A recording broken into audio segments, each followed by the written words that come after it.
Tegan. We have a huge surprise for you all.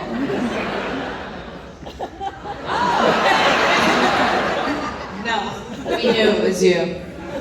That's how this film got into TIFF. Thank you for waiting. So, I'd like to ask you, Aaron, your films often center around the personal lives of celebrities whose lives are affected by their popularity, but how do you gain their trust while getting close to them, while maintaining respect for their privacy? You gotta know Jenny Elski. I think that Jenny and I worked on Britney versus Spears together, and Jenny is an incredible music journalist and has some of the most long-standing relationships inside the music industry. And so I was lucky enough that Jenny introduced us, and then of course you had to decide, Tegan and Sara, if you felt like I was the right person, but I like to look people in the eyes and say, I will follow this story, I will do whatever it takes, this is my life's work, and I don't want to be a pick-me girl, but pick me.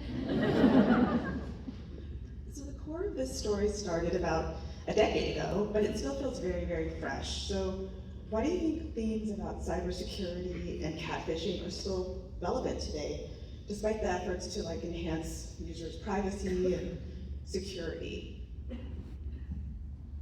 Jenny, I feel like that's your specialty. You should answer that one. I think it's interesting that as people have been able to be more verified of their identity, that it's become even more confusing. I mean, before AI, before deep fakes, anything like that, you know, the initial period of time that this was happening, as we say in the film, it's message boards, there was no check mark. You really could believe, how are you supposed to decipher a fake profile from a real profile? You could just think, yeah, that's their Finsta, the pre-Finsta Finsta, or whatever, you know, like how were you supposed to know? And as a fan, you would assume that you had the knowledge to decipher, and who could blame you? It is crazy that now that there are, in a post-blue checkmark world, or we're now there and gone and there again, like, we all see this in our Instagram feeds every day, someone, a famous person having to tell us to be careful because there's some profile out there pretending to be them asking for money. And this con is being perpetuated all the time, and I think it's because now more than ever we are so voracious for a connection to the people we admire, because social media gave us this illusion of it being, you know, not just a one-way mirror or something, like, you know what I mean? Like that we feel like we can see them, they must be able to see us. If they liked our comment, why wouldn't they maybe message us? And it makes everyone very confused about what the real interaction is. Tegan and Sara, you really embraced the internet and you used it as a way to, you know, reach out to your fans, and you created a safe space for them in this kind of reaching out. But with all that's happened, you know, I know that it's changed the way that you interact with people, but do you ever think you will get to that place again where you embrace the internet in the same way? And then what are your feelings about that change? No, probably not.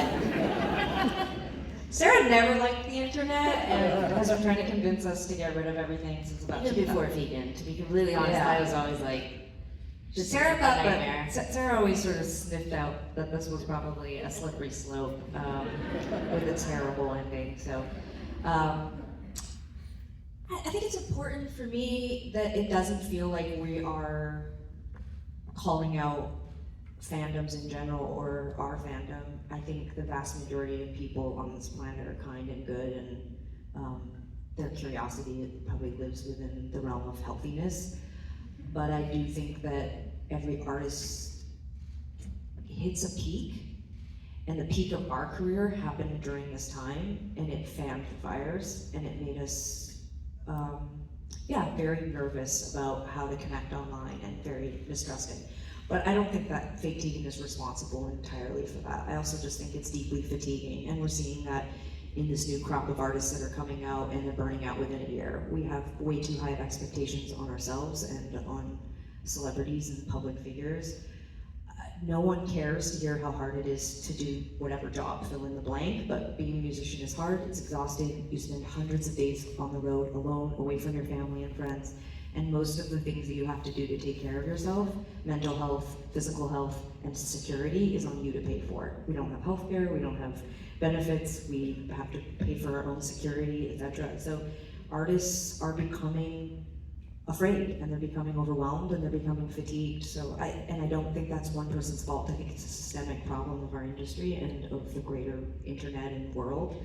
And so I hope what people take away from this film, I certainly think I tried to lead with this, and Aaron and Jenny and the whole team were like this too, is just have compassion for not just the victims, but even fake Tegan. I feel bad that this happened. I feel like the internet's scary. You should need to like apply for a license to use it, you know? And so all these people were really young, including fake Tegan. And Fake Tegan. yeah, we all have different theories about, but they were young, we were young, the internet was young. And I think that, I think it's just important to have compassion for each other. Have compassion when we say, I've had enough, it's too much, no, I can't take a selfie, no, I don't, you know, I can't stand here and talk to you at 2 in the morning outside the venue. You know, I think we should just have more compassion for each other. Even though it seems like the bulk of people and the bulk of fans are respectful, it really just does take one or two to feel like we can't have nice things anymore. That should have been the title. We can't have nice things like Tegan and Sara anymore. I do think there's something interesting about, like, it really took this really complicated web to get Tegan to come around on this, because I didn't have to, it didn't take me, like, it was a very small number of things where I was like, oh, I don't like this. Like, you know, in my own personal experience with the music industry, I didn't want my self-worth and my self-esteem to be attached to message boards. Like, at first I really liked it, but I was so undone by bad press. I was so undone by fan comments. I was so destabilized by that, and that's because I'm insecure. You know, I admit that. And it was so healthy for me to get off the internet. It was so healthy for me to get away from, you know, what was a lot of praise, but sometimes just also a lot of criticism. And I just find it amazing that Tegan had she had so much more stamina and like threshold for this than I did. Because if I had ever got whiffed that somebody was like, if there was a fake Sara, which doesn't work as well as fake Tegan, Tegan's Farrah, I would probably I would be like working at Whole Foods or something. Like, I would have just been like, peace. Farrah's a real name, so that's just Farrah is a real name. That doesn't sound as scary or villainous as Tegan. Before I turn it over to the audience, I do want to ask, when you do these type of investigative documentaries and information's coming in as you go, like you're putting things together as you're investigating, what does this mean for the editing and kind of the structure of the documentary? Because we never find out, there's no real closure. There are theories, but we never get a who did it. Closure. Well, everybody should know that documentary is made by the editor. Can my editor, Tim K. Smith, stand up? The only man to work on this film. I think that it's you know, basically it's horrifying, and because you're like, am I going to get the story? Is this evidence going to happen? And it just makes it all that much more complicated, but that much more thrilling, right? And it's just like, we were all on a journey together to find out who this was. We got close. I still have some suspicions. But I think that it really, what was important to Tegan and I, because we unearthed evidence we hired a former FBI agent to sort of check my work, and he was like, this is this, but also it could be this person. And so we really at the end of the film, even there was clear and convincing circumstantial evidence to suggest that it was this person. But really what we came to understand is that Tara, and I'm sorry for all the quotation marks, really did a lot of troubling things, but potentially as Tara. And it's not just fake Tegan doing these terrible things. So investigations, good for movies, bad for mental health, but here we are. I'm going to turn it over to you. I'm sure you have questions about this topic. If we can maybe bring the lights up a tiny bit. Yeah, in front. Oh, hi. So a little bit of a two-part question, but there was an instance with your Substack where someone, it wasn't verified. They answered like a bunch of questions, including one of my questions with Comic-Con, and then like it was all gone, and then the verified account, and people were kind of like, was that Tegan? Was that like a mistake? I was kind of curious about that. Thank you so much for bringing up the dumbest thing I did I'm this year. so sorry. So the question was, we have a Substack, but I think we're alone now, and the question was that someone had gone in and answered all the fan comments on a post, and then they disappeared, and then they came back as verified, and that's because somebody should take away my computer and my telephone. This doesn't happen to just anybody, you guys. This happens to somebody who is a moron. There's a pattern. There's a pattern here, and we're working on it. It's hard to be a duo, okay? Sometimes I get kicked out of the Substack account and I don't even know I've been kicked out of it, and then I come up as an unverified person.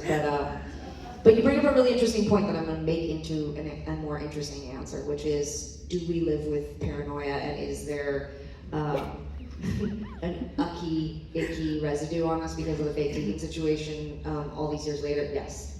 Every single day, pretty much, it comes Just up. last week, in fact, a bunch of us in our management, work world, including also me, got an email from my wife requesting access to a Google Calendar that has all of our travel and, whatever details. And I was like, my blood ran cold, and she was at work in New York, and I was messaging her, and she was like, please leave me alone, I have a job. And I was like, Tegan's in your email, you have to change your passwords. And within about 15 minutes, we figured out it was a Google glitch. But yes, it's so sticky in our life that anytime anything happens. Also, I should be this Air Canada strike. Maybe she is keeping us here. No, I also just want to say too, my number is on the internet. I get crank calls all the time. Change your number, Tegan. No. Jesus Christ. No, just change your number. I can't even figure out how to comment on Substack. Can you imagine I had a new phone number? How would I lose touch with all the people in my life? No, but I'm bringing it up in the sense that just happened 2 weeks ago. Someone called me at 2 a.m. and laughed hysterically and at me, and we laugh, but it's scary. It's violating. It's annoying. Sometimes there's a spectrum. It's just annoying and inconvenient, and other times it's been extremely upsetting for our family and friends, and sometimes it's just right in the middle, moronic, like the Substack thing. But yeah, fake Tegan, definitely there's remnants, and this is for all the victims, by the way. Their stories to Erin and Jenny were all like this. They're all paranoid, they all have those feelings. Yeah, it's just terrible. So I'm sorry I did that to you guys. Oh no, I was just like Bad timing, because it was literally the week that the Fanatical announcement came out. You know what it was actually? It was a promo marketing idea from Hulu. perfect. Went pretty well. Fake Tegan, running our Substack, bitch.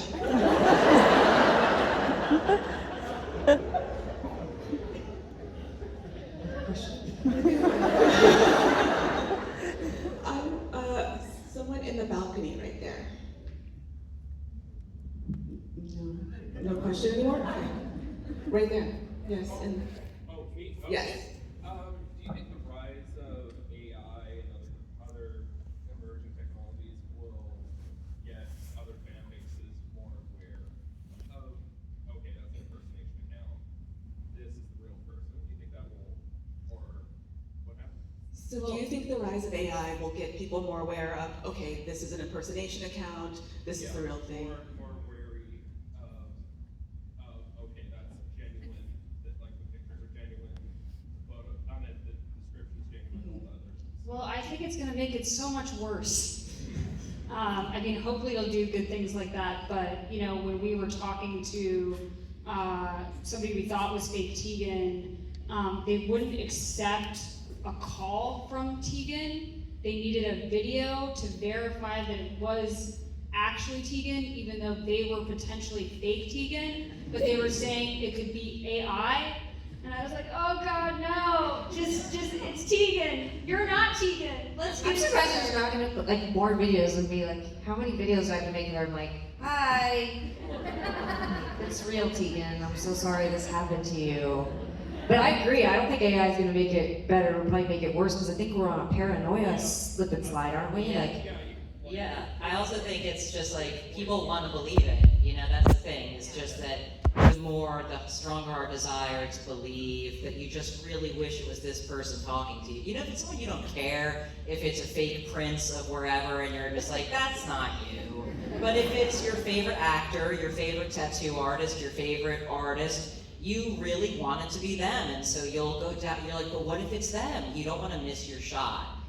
multiple victims did say that to us, like they, I remember in a couple of interviews, Aaron said, like, were you ever suspicious this wasn't Tegan? And they all admitted that at times they had felt uncomfortable or paranoid or didn't believe it, and they ignored their instincts. So if there's one takeaway from the film, it's listen to your gut. Like, don't ignore those signs. Yeah, I mean, next time you're having a relationship with someone for up to 5 years where you've never laid eyes on them, listen to your gut. Especially if it's someone like me. I mean, like, have you guys been following along? I'm very codependent. I mean, if I was dating you, I'd be there tomorrow. We have time for one last question. Right there. Yes.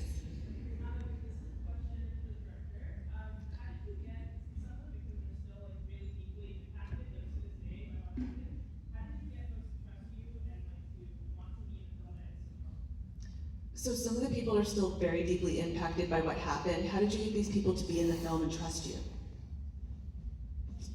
I think it takes a lot of conversation, and I was very clear that it is not at all my purpose to embarrass anybody, because there's a cultural understanding that people are catfish or quote unquote dumb. But me doing this and being in this for so long, this was an incredibly complex and real portrait of somebody. And so I said, this is where you'll be validated in your experience, that this felt really real.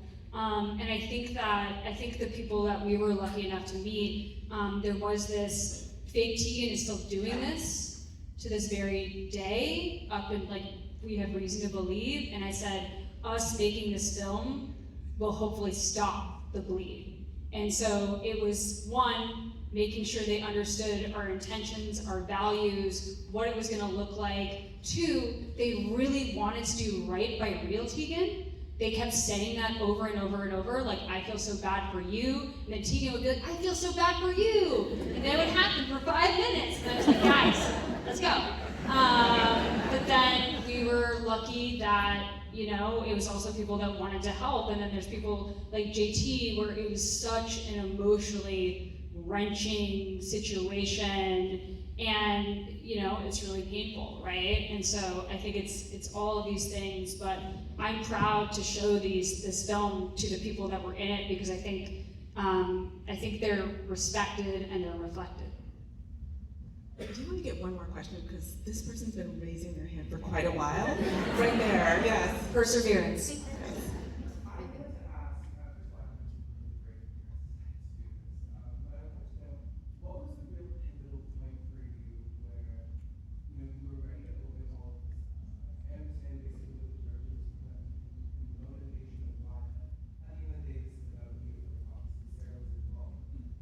Don't worry about her.